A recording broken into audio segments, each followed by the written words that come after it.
তো নমস্কার বন্ধুরা। তো এবার ঘটনা হলো 1লা আগস্ট থেকে যেটা একটা ইউপিআই নিয়ে একটা সম্ভ্রান্ত চলছে যে ইউপিআই এর মধ্যে অনেক ফেরবদল হবে বা হচ্ছে কিরকম কি। তো আমি সিম্পল এবং শর্টকাটে বলে বলে দেবো আজকে যে কি করবেন আর কি করা যাবে না, মানে ডু অ্যান্ড ডোন্ট, এই ব্যাপারটা আবার করলে কি হবে বা না করলে কি হবে সেই জিনিসটা আমি বলে দিচ্ছি। তো 1লা আগস্ট থেকে যেটা ইউপিআই সিস্টেম যেটা চেঞ্জ হবে, দিনে 50 বারের বেশি ব্যালেন্স চেক করা যাবে না। মানে 50 বার যদি ব্যালেন্স চেক করেন সেটা ফ্রি অফ কস্ট, এবং 50 বারের বেশি যখন ব্যালেন্স চেক করতে শুরু করবেন তখন হয়তো কোনো একটা চার্জ ধার্য করা হবে, কিন্তু চার্জটা এখনো ফিক্সড হয়নি। ধরুন এবার কেউ ব্যালেন্স পাঠালো, তখন ব্যালেন্স চেক করলেন, বা কিছুক্ষণ পরে হয়তো আবার কত আছে একটু দেখি, ব্যালেন্স চেক করলেন, বা অহেতুক ব্যালেন্স চেক করে যাচ্ছেন, সে সব মিলিয়ে আপনাকে 50 বার ব্যালেন্স চেক করা যাবে। 50 বারের বেশি ব্যালেন্স চেক করতে পারবেন না, তারপরে চার্জেবল হবে। এটা হচ্ছে 1 নম্বর। 2 নম্বর হচ্ছে কোনো নাম্বারের সাথে যুক্ত ব্যাংকের নাম দিনে 25 বার দেখাবে। এবার বলি যে এটা কিভাবে কোনো ব্যাংকের সাথে যুক্ত নাম, এবার কার নাম্বার কিসের সাথে যুক্ত, এটা কিভাবে হয়। এবার দেখা গেল আপনি আপনার ইউপিআই চালাচ্ছেন, ফোনপে হোক, গুগল পে হোক বা পেটিএম হোক। তো আমি যখন ফোনপে নাম্বারটা ওখানে ইনপুট করব, দেখুন দেখা গেল আপনার নাম সামন, কিছু একটা নাম দিয়ে আমি সেভ করে রেখেছি, এবং তার মানে ওনার ডাক নাম আলাদা। এবার শ্যামল চন্দ্র বর্মন, কথার কথা একটা নাম ধরছি শ্যামল চন্দ্র, তো আমি সেভ করে রেখেছি শ্যামলদা দিয়ে। এবার শ্যামলদা নাম্বারটা যখনই আমি ইউপিআই বা ফোনপের মধ্যে বা গুগল পের মধ্যে এনিওয়ার যেখানে নাম্বারটা ইনপুট করছি, তখন ওখানে আমার পুরো আপনার ব্যাংকিং নেমটা শো করে দিচ্ছে শ্যামল চন্দ্র বর্মন। তো সেই যে আপনার ফোন নাম্বার ইনপুট করাতে আপনার যে নামটা দেখাচ্ছে, সেইটা যতবারই আপনি যারই নাম্বার দেন 25 বার আপনার দেখানো যাবে, 25 বার দেখাবে। 25 বারের বেশি দেখানো যাবে না, তারপরে হয়তো চার্জ যুক্ত করবে। আর তারপরে পয়েন্টটা বলে দিই, 3 নম্বর হচ্ছে অটোপে। অটোপে বলতে যদি আপনি সাবস্ক্রিপশন নিয়ে থাকেন, আর বা হয়তো যদি এরকম কোনো ফাইন্যান্সে কোনো মোবাইল নিয়ে থাকেন, বা হয়তো কোনো রিচার্জের সিস্টেম করে থাকেন যে প্রত্যেক মাসে মাসে 1 তারিখে এই অ্যামাউন্টটা আমি অমুকজনকে পে করব, 2 তারিখে আমি অ্যামাউন্টটাকে এই জায়গায় পে করব, বা দেখা গেল কোনো একটা মোবাইল আপনার ইউপিআই এর মাধ্যমে অটো পে করে ফাইন্যান্সে হয়তো কিনেছেন, সেটা প্রত্যেক মাসে কাটে। তো এবার অটোপের একটা টাইমিং ফিক্সড করে দেবে, 10টা থেকে 1টা PM এর মধ্যে, আর 5টা থেকে 9টা 30 PM এর মধ্যে একটা ফিক্সড টাইম করে দেওয়া থাকবে, পিক আওয়ার, যেই সময় ব্যাংকের সার্ভার মানে নর্মালে থাকে, সেই নর্মাল টাইমের মধ্যেই আপনার টাকাটা কাটা হবে। এরপরে আসছি ফেল ট্রানজেকশনের ব্যাপারে। 4 নম্বর পয়েন্ট হচ্ছে ফেল ট্রানজেকশন। ফেল ট্রানজেকশন এবার স্ট্যাটাস 3 বার চেক করা যাবে। তো ফেল ট্রানজেকশনের স্ট্যাটাস 3বার চেক করা যাবে, এটা কিরকম বলে দিই। ধরুন আমি কাউকে টাকা পাঠাচ্ছি, টাকা পাঠানোর পরে এবার হয়তো সামওয়ান হয়তো মোবাইল নাম্বার দিল যে দাদা আমার লাগবে, বা হয়তো আমি হয়তো কোনো দোকানে মার্চেন্টকে হয়তো পেমেন্ট করলাম। ধরুন একটা একটা চকলেট বা সামথিং একটা 30 টাকার বিস্কুট কিনে নিয়ে 30 টাকার বিস্কুটের একটা পেমেন্ট করব, যে পেমেন্ট দোকানদারকে পেমেন্ট করতে গেলাম। তো পেমেন্ট করতে যেয়ে এখন আমার ফেল্ড হয়ে গেল।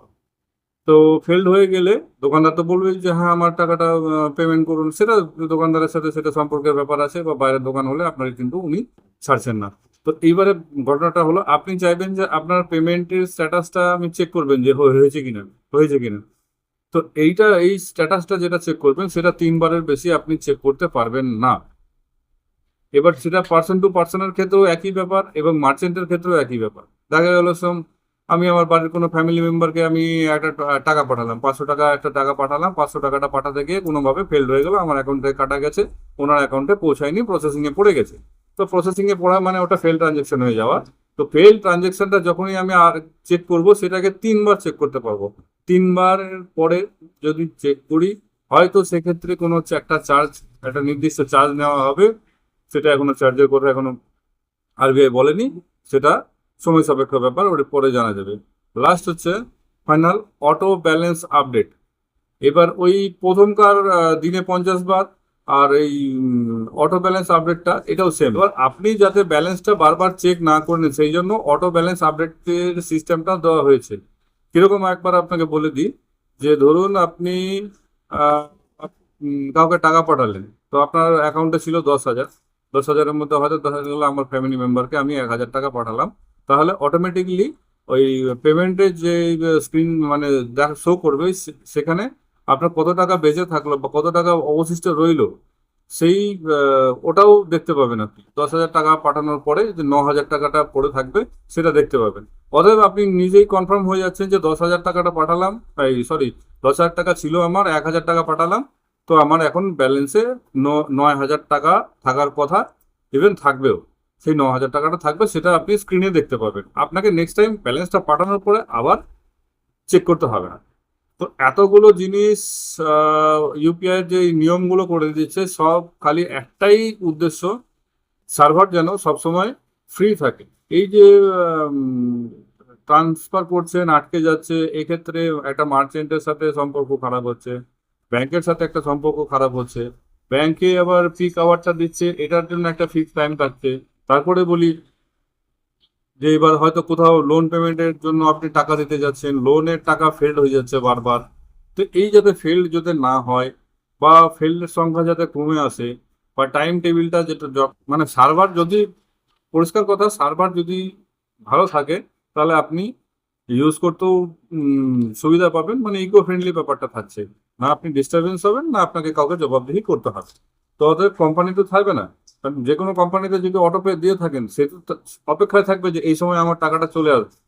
তো যাতে টাকাটা স্মুথলি ট্রানজেকশন হয়, বা আপনি যেই পেমেন্টগুলো করবেন বা আপনার টাকাটা বারবার চেক করার দরকার পড়বে না, মোট কথা ইউপিআই ট্রানজেকশনটা যাতে স্মুথ হয়, যেন আহ, কারো আটকায় যায় না, কোনো যাতে কারোর বিগত দিনে যেসব প্রবলেমগুলো যে দেখতে পাচ্ছেন সেই প্রবলেমগুলো যাতে না হয়, সেইটা করার চেষ্টার জন্য 1 আগস্ট থেকে এই নিয়মগুলো চালু হচ্ছে। এবার চলে আসি চার্জের কথা। চার্জের কথা এখনো কিছু বলা যাচ্ছে না, এবং চার্জের কথা কোনো কিছু উল্লেখ করা হয়নি। আপনি আমার ভিডিও বাদ দিয়ে যত ভিডিওই দেখুন না কেন, সবগুলোতে আপনি এইসব কথাগুলোই একটু এধার ওধারে দেখতে পাবেন, কিন্তু এই যে চার্জের কথা কেউই বলবে না। হয়তো দেখা গেল যে 50 বার ট্রানজেকশন চেক করার পরে হয়তো 50 পয়সা করে চার্জ করতে পারে, বা 30 পয়সা করে কিছু না কিছু চার্জ করতে পারে, সেটা ব্যাপার হলো। এবার 3 বার ফেল হওয়ার পরে, এবার দেখা গেল 3 বার অটো পে ফেল হওয়ার পর আপনার অ্যাকাউন্টও ফ্রিজ হওয়ার, এরকমও কিছু গল্প শুনে আসছি। তো বলা যাচ্ছে না, কি হয় দেখা যাক, বর্তমান সময় আছে সবাই জানা যায়। তো ভিডিওটা আপনাদের ভালো লাগে থাকলে অবশ্যই লাইক কমেন্ট শেয়ার করবেন, অবশ্যই কমেন্ট করে জানাবেন। ধন্যবাদ।